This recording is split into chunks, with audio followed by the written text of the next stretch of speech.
Greetings, friends. As always, it's an honor to welcome you back to Rick's Garage. Today I have a long, sad story for you. What you see here is my Dodge Ram pickup. It's a 2011. It's my personal vehicle. I had a problem with it. I had to send it to a dealer to be repaired. Now, I know most of you, practically all of us do-it-yourselfers, would rather give up our firstborn or our right arm before we'd send a car to a dealer. But sometimes you have to bite the bullet and do that. And this was such a case. So when I have to actually send a car to a dealer, it don't happen too often.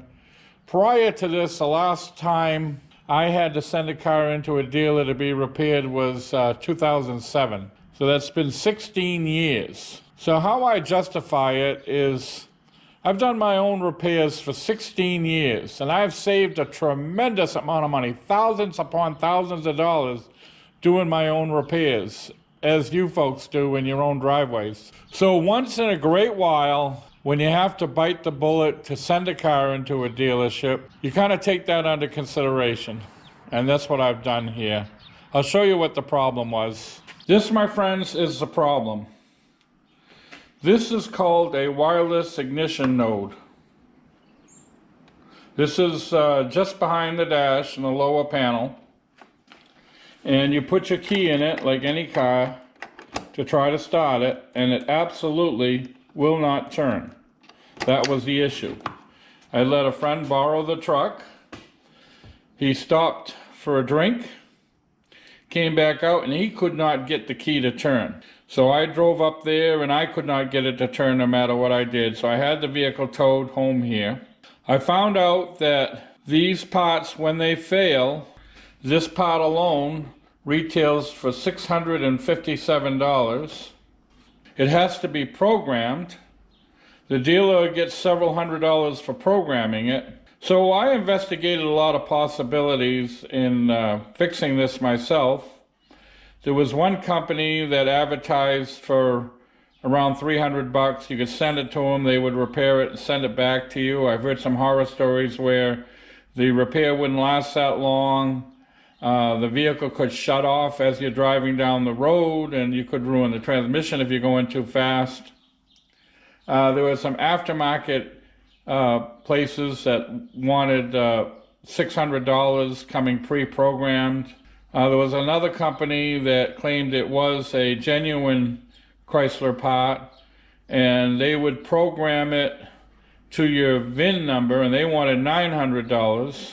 So I went down to the dealership, my local dealership, and my thought process was I would buy the part, install it, and just have it towed up to them and let them program it. That would be the cheapest way out.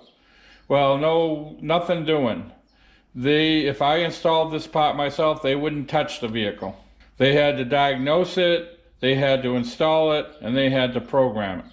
So they kind of had me by the you-know-what. So I didn't want to do any of these online things. I didn't want to take a chance on sending it in somewhere. I don't know if they're legit or not. The company that said they could sell me a genuine one and program it to my VIN number, I wasn't so sure about that. If it didn't work out, I'd have no recourse.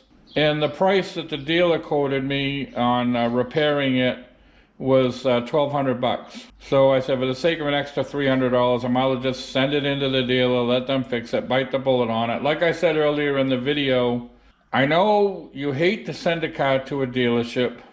You know they're going to soak you. They have to soak you because they've got all kinds of overhead. They've got all kinds of employees that they're paying pretty good money to. So you know you're going to get soaked, but the thing you can take solace in is the fact that you don't need to do it too often. You save a tremendous amount of money over the years working on your car. So once in a great while, when you have to bite the bullet and send it into a dealer, take that under consideration. Like I said, I know a lot of you would rather give up your firstborn or your right arm before you take a car to a dealer, but sometimes you got to bite the bullet and do that. So that's all I've got, friends. I just wanted to tell you what happened. If this happens to you, just have the car towed to a local dealership and get it fixed and just part with the money. I don't really see any real good alternative to doing this any other way. Before I go, I'll post 2 videos to your left, of which I hope you find of interest. And to your right, as always, will be a picture of my avatar in the form of my very trusty German Shepherd. By all means, feel free to click on that should you wish to subscribe to my channel. So thanks again for watching. We hope to see you all very, very soon.